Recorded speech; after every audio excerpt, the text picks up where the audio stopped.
Vamos a orar. Junior, ¿me puedes bajar un poquito? ¿Está verde?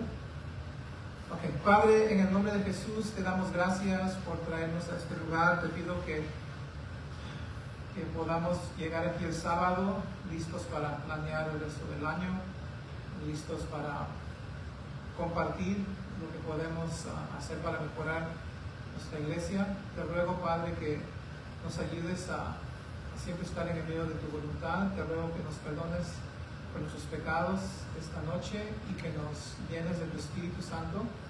Y Señor, te pedimos que esta noche nos instruyas y que tu Hijo Jesús sea exaltado. Y si alguien aquí no conoce a Cristo, te ruego, Padre, que hoy entregue su vida a Él. Te pido todo esto, Señor, ayúdame en el nombre de Jesús.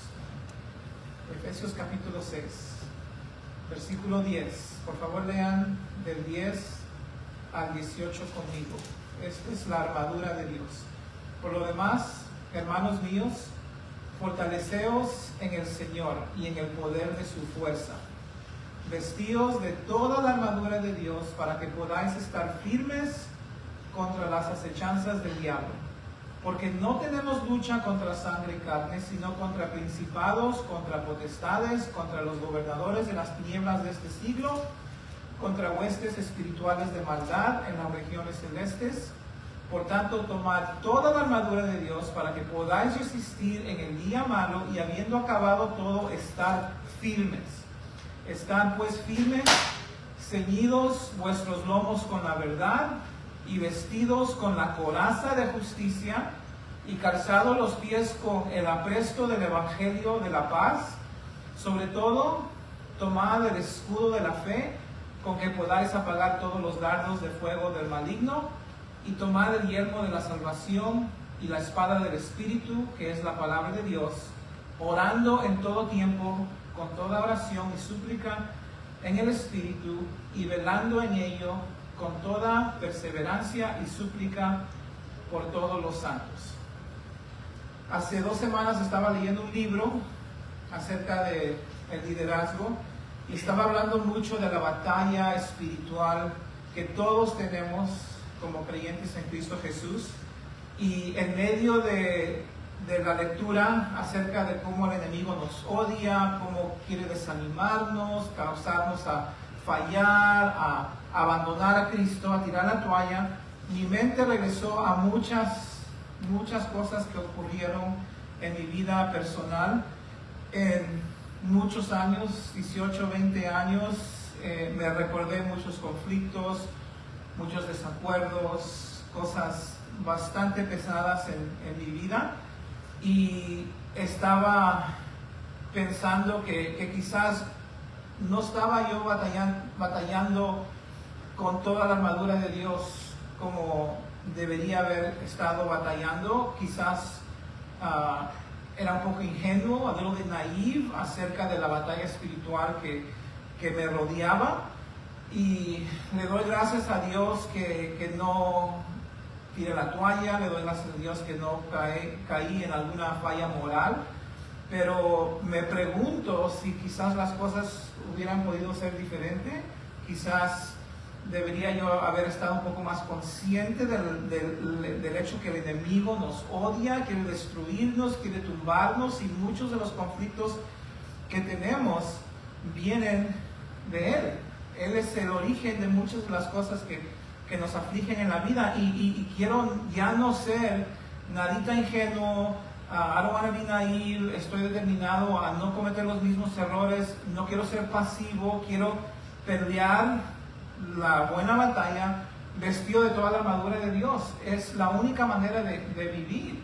Entonces, este pasaje nos recuerda de esa necesidad de estar vestidos con toda la armadura de Dios. Tu vida y mi vida es un blanco donde el enemigo quiere tumbarnos, nos odia a Cristo. Él trae personas en tu vida para desanimarte, Él trae problemas, y no podemos vivir inconscientes de esta realidad. Necesitamos estar sintonizados al hecho de que tenemos que pelear. No podemos fracasar, Él nos quiere tumbar. Entonces este pasaje usa unas metáforas, metáforas. Pablo está en la cárcel, él está probablemente encadenado a un soldado romano y está usando la armadura de ese soldado. 7 cosas que él nos da en esta sección de virtudes cristianas que debemos ejercer como soldados en medio de la batalla para no caer, para no fracasar en la vida cristiana. Por ejemplo, y es algo simple, a veces se nos hace un poco complicado, pero no es complicado.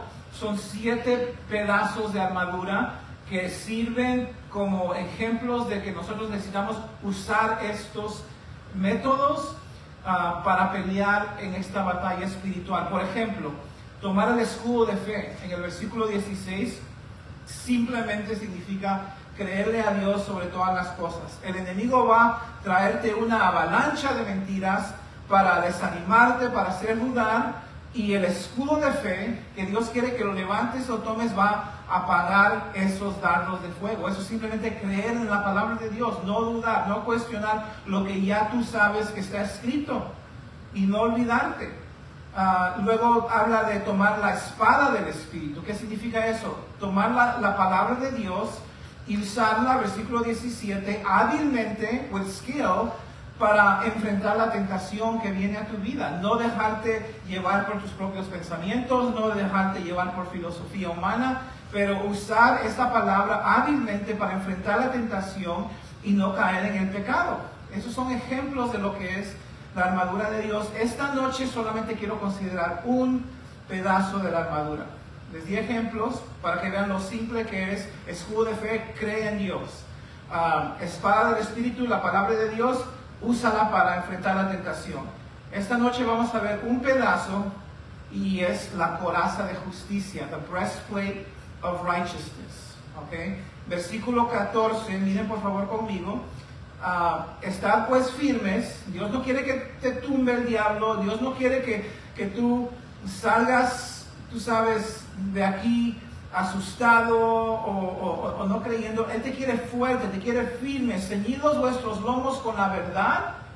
Y fíjense la frase que nos vamos a enfocar esta noche: y vestidos con la coraza de justicia. ¿Qué es la coraza de justicia? What is the breastplate of righteousness? ¿Qué es una coraza? Una coraza es una armadura que se ponía hacia el soldado romano, con el que Pablo está encadenado cuando está escribiendo esto. Y esa coraza era básicamente un chaleco cerrado, lleno de escamas de metal, una encima de la otra, y estaba todo tejido sobre una fábrica, y traía ese soldado esa coraza, ese metal, ese chaleco protector puesto para proteger sus órganos, de una herida mortal. ¿Okay? Entonces eso es en lo físico lo que es una coraza. En lo espiritual, en la vida cristiana, lo que va a proteger tu vida, mi vida, de derrota espiritual, de un desastre personal, es una coraza, no de metal, pero una coraza de justicia, de rectitud. Eso es lo que va a proteger tu vida espiritual. Eso es lo que va a prevenirte de cometer un gran fracaso. What's going to save you from committing a disaster in your life is this breastplate of righteousness. Esta coraza de justicia. ¿Qué significa eso? ¿Qué significa cubrirnos con justicia? ¿Acaso significa que yo voy a tratar de ser justo ante Dios con mis propias energías, una justicia propia? Absolutamente no. Entonces, a lo mejor vestirme con la coraza de justicia significa que debo simplemente confiar en que Jesús me otorgó, me regaló una justicia ajena, la suya, y que Él ahora me mira como una persona justa por el hecho de que yo confié en Él. ¿Es eso ponerme la justicia? Simplemente creer en lo que es mi posición. Soy un hombre, tú eres un hombre o eres una mujer justa ante Dios simplemente por el hecho de que has confiado en Cristo. Eso es lo que significa ponerte La coraza de justicia, simplemente reconocer tu posición. Sí es nuestra posición, la justicia es nuestra posición. ¿Okay? En 2 de Corintios 5:21, escuchen lo que dice, lo que Dios hizo, al que no conoció el pecado, quien es Jesús, por nosotros Dios lo hizo pecado para que nosotros fuésemos hechos justicia de Dios en él. Dios le culpó a Jesús con nuestro pecado y nos regaló la justicia de Jesucristo, y ahora nosotros somos la justicia de Dios en Jesucristo. Entonces, la justicia de nuestra posición, que tenemos nuestra posición, es algo real. Debemos mirarnos como personas justas ante Dios, no por nuestros esfuerzos, pero únicamente por fe. Pero eso es lo que Pablo está diciendo. Para pelear y ganar la batalla espiritual, simplemente reconoce que eres justo ante Dios. Eso es todo lo que Él nos está pidiendo. Sabemos que no nos está diciendo que tengamos nuestra justicia propia, porque no existe. Incluso este pedazo de armadura, dice, es la armadura de Dios, no es algo que nosotros podemos producir. Entonces no podemos pelear en nuestra justicia propia, obvio, ¿okay? Pero otra vez, esa es la pregunta que les quiero hacer. La justicia propia, falsa, no existe, no te va a ayudar a nada, ¿okay? Pero segundo, la justicia de tu posición, el hecho de que Dios te ha declarado justo, no por obras, pero solamente por fe, que tú eres justo ante Él, 100% por fe. ¿Eso es suficiente para ganar la victoria? ¿Sí o no? Ese es el punto de vista de muchas personas. Hay muchas personas que predican este texto bíblico y que dicen, ¿sabes qué? Para ponerte la coraza de justicia, para no sufrir una herida mortal, lo único que tienes que hacer es reconocer que eres justo ante Dios, y eso te va a proteger. ¿Okay? Con tal que tú reconozcas tu posición, entonces eso es todo lo que se requiere de ti para pelear y estar firme en la batalla espiritual. ¿Okay? Sin embargo, hay una tercera opción. Sabemos que no es justicia propia. Eso no te va a ayudar a no perder. O no. Sabemos que eso no es posible. Y muchos dicen, como te digo, la justicia de tu posición. Con eso estás bien, ya vas a vencer. Pero la tercera opción que les quiero presentar esta noche es algo que se llama la justicia práctica. ¿Okay? Y eso es algo que no vas a escuchar con mucha frecuencia. No sé por qué. ¿Qué significa tener una justicia práctica? What are you talking about? A practical righteousness. Es bien simple.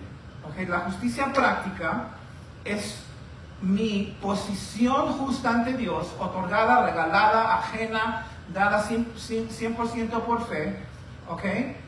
Escuchen esto. Es esa justicia posicional vivida.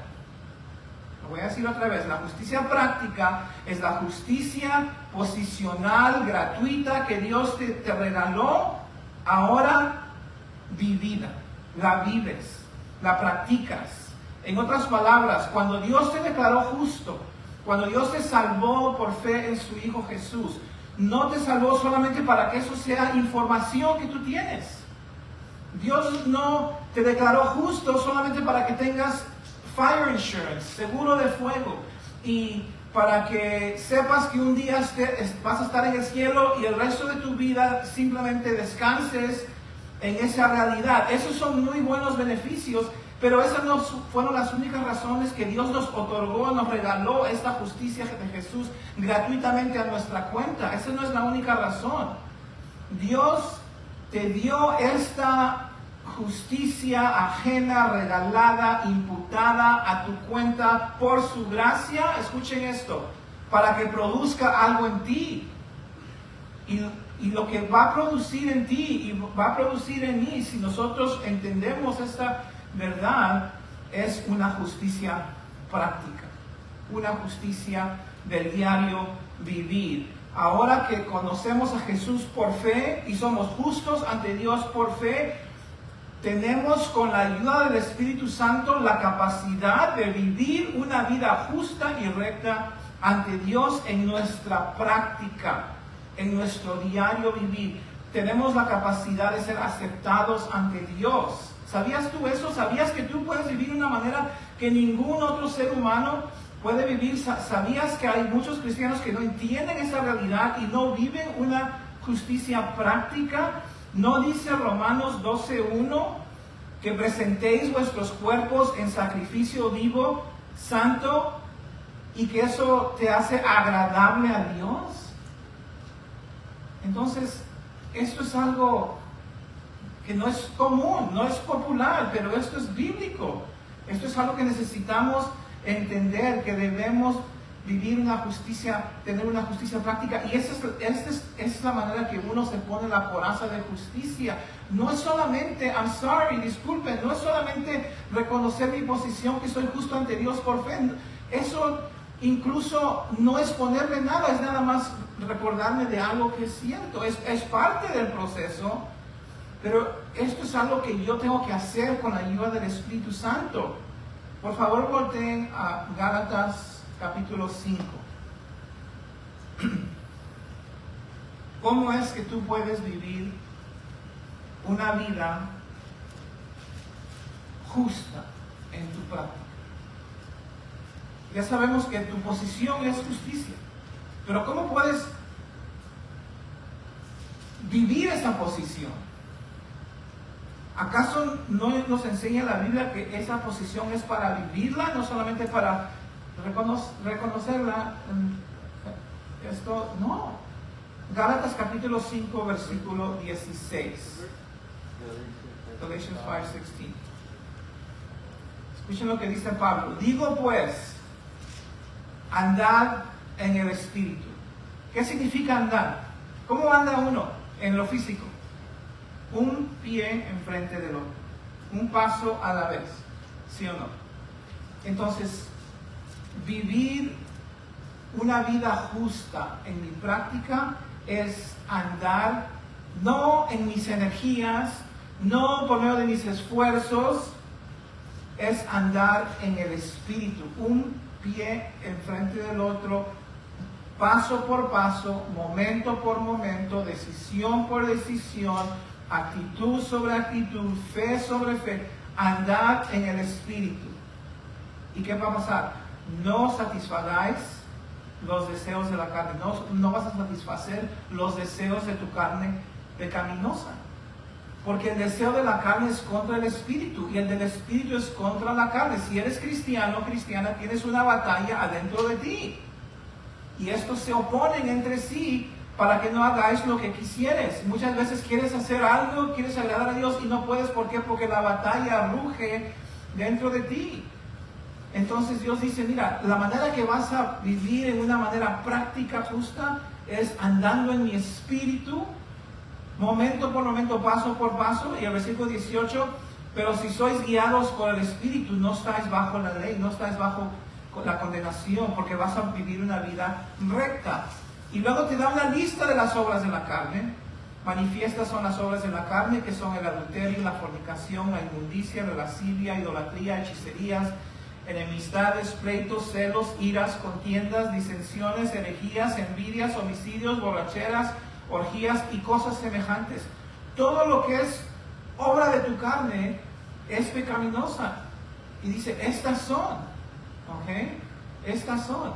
Y dice, acerca de las cuales os amonesto, como ya os lo he dicho antes, que los que practican tales cosas no heredarán el reino de Dios. Mas el fruto del Espíritu es amor, gozo, paz, paciencia, benignidad, bondad, fe. Entonces, cuando una persona camina en el Espíritu, el fruto de su vida es que tiene amor hacia su prójimo y hacia Dios. Tiene gozo, está en paz, tiene paciencia, es una persona bondadosa, fiel a Dios, mansa, tiene dominio propio, y contra tales personas no hay ley. Los que son de Cristo, miren esto, pero los que son de Cristo han crucificado la carne con sus pasiones y deseos. ¿Significa que jamás pecas? No, no significa que jamás pecas, pero la trayectoria de tu vida es rectitud, es obediencia. Y luego dice, si vivimos por el Espíritu, si eres una nueva criatura por el Espíritu, entonces ¿qué debes hacer? Andemos también por el Espíritu. ¿No es eso tremendo? ¿No es eso como algo que jamás se escucha? Que el Señor dice, tú puedes vivir esta vida de justicia práctica. Entonces, hermanos, eso es lo que es la coraza de justicia, es vivir de esta manera. Únicamente reconocer que soy salvo por la justicia de Dios es bueno, es correcto, pero puedo estar creyendo que soy justificado por fe y estar pecando o dudando. Entonces, ¿de qué me sirvió? Pero si en realidad lo creo y lo vivo por medio del Espíritu Santo, entonces Dios puede bendecir mi vida, Dios me puede apoyar y mi vida está protegida de no caer. Dios no me va a proteger si solamente creo algo pero no lo vivo. Romanos 8, ¿por qué no voltean a Romanos 8?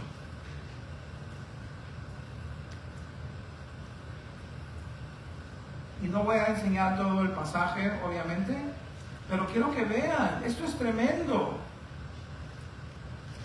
¿Cómo es que una persona puede tener una justicia práctica en su diario vivir? Dice Romanos 8:4, que la justicia de la ley se cumpliese ¿en quién? En nosotros, que no andamos conforme a la carne, sino conforme a ¿qué? ¿A quién? Al Espíritu. Entonces, cuando tú caminas por el Espíritu, when you walk by the Spirit, tú cumples la justicia requerida en la ley. You will live righteously. Eso es un milagro. Eso es un milagro, pero eso es algo posible con la ayuda del Espíritu Santo. Romanos 8:13, porque si vivís conforme a la carne, ¿qué? Moriréis. Mas si por el Espíritu hacéis morir las obras de la carne, Señor, ayúdame a dejar de criticar, ayúdame, Señor, a dejar de odiar. Señor, lléname de tu Espíritu Santo para que no siga codiciando. Señor, lléname de tu Espíritu Santo y dame un corazón para dar, para servir, para obedecer. Señor, necesito que tu Espíritu me ayude. Si vivís conforme a la carne, moriréis, pero si por el Espíritu Santo tú haces morir las obras de tu carne, vas a vivir, porque todos los que son guiados por el Espíritu de Dios, estos son hijos de Dios. Entonces, si queremos vivir en victoria espiritual y no en derrota, si no queremos arruinar nuestras vidas espirituales, queremos disfrutar los beneficios de la vida cristiana, comunión con Dios, vida abundante, reconoce primero de todo, Satanás te odia, te quiere destruir, tienes un blanco en tu espalda y él quiere destruirte, él quiere que tires la toalla, él quiere que no alabes a Cristo, él quiere que no sirvas, él quiere que te olvides de Jesús, que no leas tu Biblia, que no ores, que no confieses tus pecados. No seas ingenuo en esa área. Ese es su propósito. Él no es el adversario por nada. Reconoce eso. Entonces toma toda la armadura de Dios, no solamente un pedazo, pero toda. Y parte de esa armadura es la coraza de justicia. Y eso significa, sí, cree en el hecho que eres posicionalmente justo por haber confiado en Jesús. Nada de lo que tú hiciste te dio esa justicia, solamente Dios por su gracia te la dio. Pero ahora la coraza de justicia es esa justicia regalada, gratis, vivida. ¿Con la ayuda de quién? Con la ayuda del Espíritu Santo. ¿Okay? No creas como dicen hoy, solamente descansa en tu posición. No, esa es solo la mitad. Esa es solo la mitad. ¿Qué dijo Jesús? Dijo en Mateo 5:20, porque yo os digo, si vuestra justicia no fuere mayor que la de los escribas y fariseos, no entraréis en el reino de los cielos. Los fariseos y los escribas tenían una justicia propia. Ellos descansaban en su justicia propia. Ellos también tenían una justicia posicional. Ellos pensaban que por el hecho de ser judíos estaban bien con Dios. Pero Jesús dijo, eso no fue suficiente. Ellos no tienen una justicia práctica. ¿Por qué? Porque no creían en Jesús, y porque no creían en Jesús no tenían el Espíritu de Dios y no podían vivir una vida prácticamente justa. Y Jesús dice, si vuestra justicia no fuere mayor que la de los escribas y fariseos, una justicia práctica que viene por obra del Espíritu Santo, tú trabajando con el Espíritu Santo, no entraréis en el reino de los cielos. Por eso es que el camino es angosto y pocos son los que hayan, porque muchos están en el camino amplio donde es religión, que no les cuesta nada. ¿Okay? Es triste la condición de la iglesia hoy, porque en el momento que tú mencionas esfuerzo, hermano, tienes que hacer esto con ayuda, automáticamente se rechaza. Oh, no, eso es legalismo. Oh, no, eso es obra humana. No es obra humana. Esta es obra de Dios en mí. ¿Qué dijo Pablo? Ya yo no vivo, pero Cristo vive en mí. La vida que ahora vivo, la vivo por fe en el Hijo de Dios que me amó y murió por mí. Se dio por mí. Entonces, no enseña la Escritura que tú no haces nada. ¿Okay? ¿Dónde está el poder de Dios? Que Jesús nos prometió que iba a ser nuestro cuando creíamos en Él. Un poder sobrenatural para vivir una vida sobrenatural ya no existe para muchas personas. Ya no existe. ¿Por qué? Porque no se cree en la práctica, en la justicia práctica. ¿Okay? Y por esto, tristemente, es que muchas personas no tienen paz, no tienen gozo, no tienen victoria contra el pecado, no tienen ánimo. ¿Por qué? Porque no hay poder. Y no hay poder porque no están siendo enseñados que el Espíritu de Dios puede empoderar sus vidas. Y cuando no hay poder y no hay santidad, entonces limitamos la bendición de Dios, porque Dios dice, sed santos porque yo soy santo. Pero cuando todo el mundo le está diciendo, solamente cree y no nos está enseñando a esforzarnos con la ayuda del Espíritu, entonces nos están enseñando mal. ¿Okay? Termino con esto. Filipenses 3. Filipenses 3. Quiero que vean que el apóstol Pablo estaba consciente de su posición en Cristo. ¿Okay? Él estaba muy consciente de que su justicia no era de él, era ajena, era de Jesús. Jesús se la regaló. Pero él no se quedó ahí. Muchos hoy en día ahí se quedan, pero Pablo no. Miren Filipenses 3:7.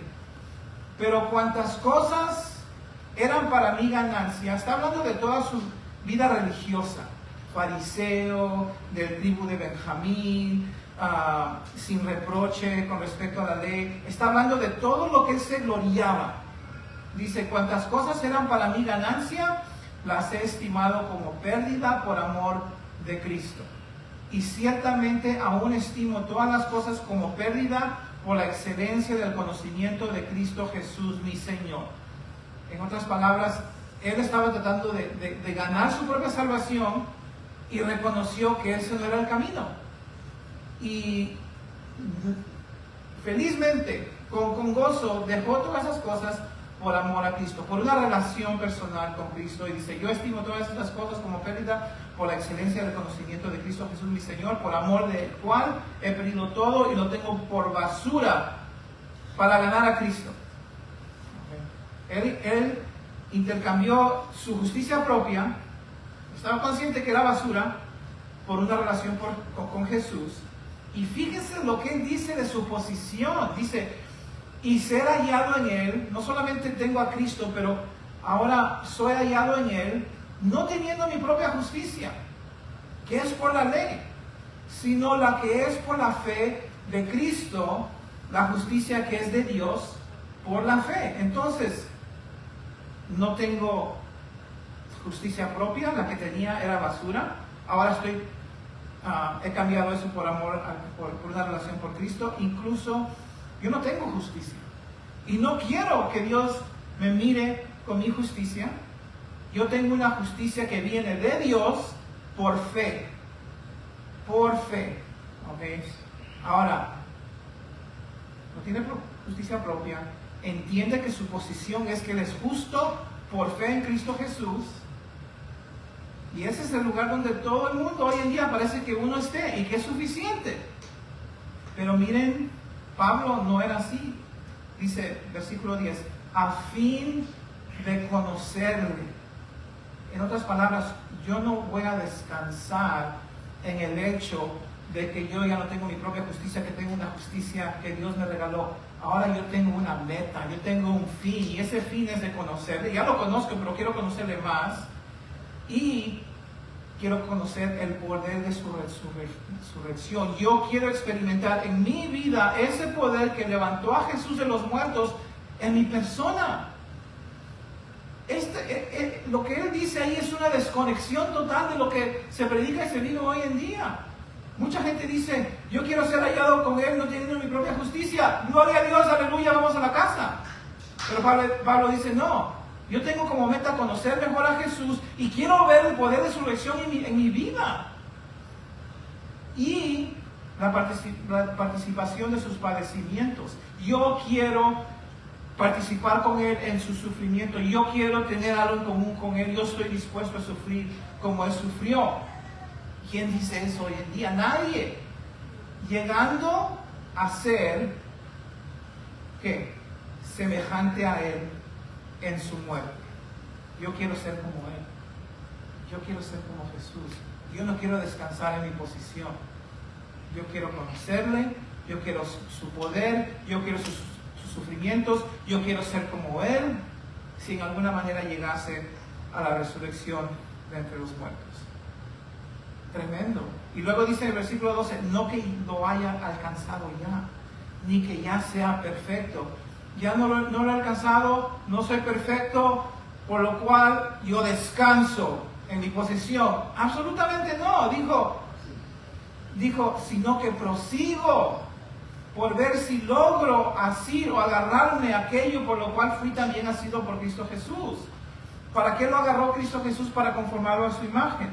Entonces yo prosigo para ver si yo logro agarrarme de lo cual Jesús a mí me agarró, para conformarme a su imagen. Hermanos, yo mismo no pretendo haberlo ya alcanzado, pero una cosa hago, olvidando ciertamente lo que queda atrás y luego descanso. ¿Dice eso?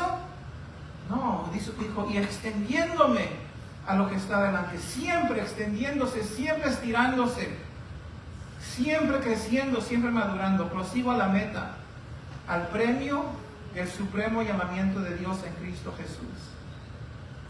El supremo llamamiento de Dios en Cristo Jesús es ir al cielo y ser como Jesús. Esa es mi meta. Y yo no estoy sentado en mis laureles, yo no estoy con los brazos cruzados, yo estoy estirándome hacia eso. Así que todos los que somos perfectos o maduros, eso mismo sintamos. Entonces, cuando no se enseña esto, es porque no hay madurez en la vida de una persona y piensa que posición es suficiente. No, Dios dice, tú eres posicionalmente justo, eres mi hijo, te he salvado por fe, únicamente por fe, pero quiero que te estires hacia la meta. Y esa meta es la conformidad a la imagen de Jesús. Una justicia práctica en nuestra vida cotidiana. Es algo bello, hermanos. Y cuando vives de esa manera, tienes puesta la coraza de justicia y el enemigo no te puede tumbar. Amén. Vamos a orar.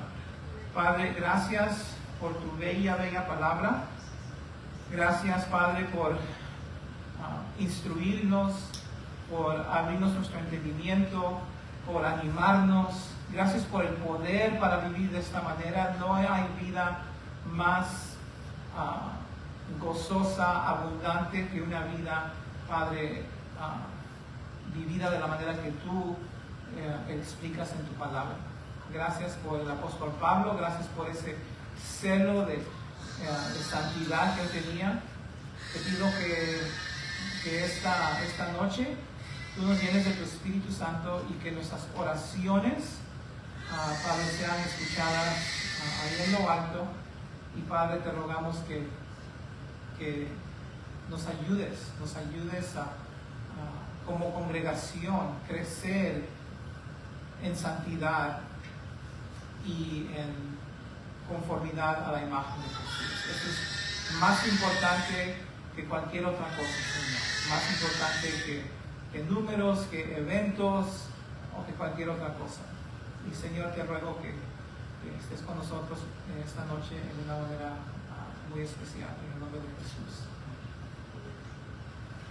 Ok, ¿qué hora es? Vamos a hacer algo diferente esta noche, porque como muchas veces, hoy día todos mis planes cambiaron, porque otra persona iba a predicar y parece que se me olvidó, o a lo mejor está mal.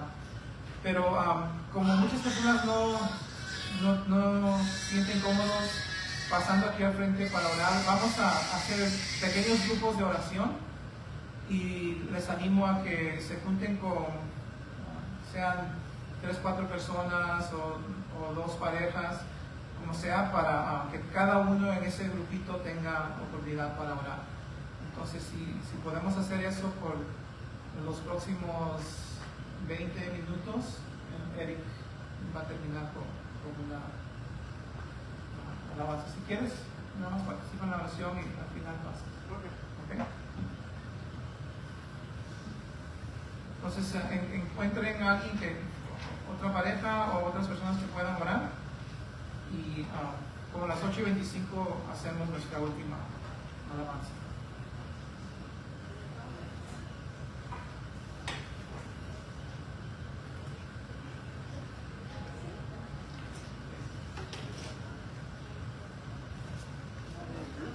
Yeah.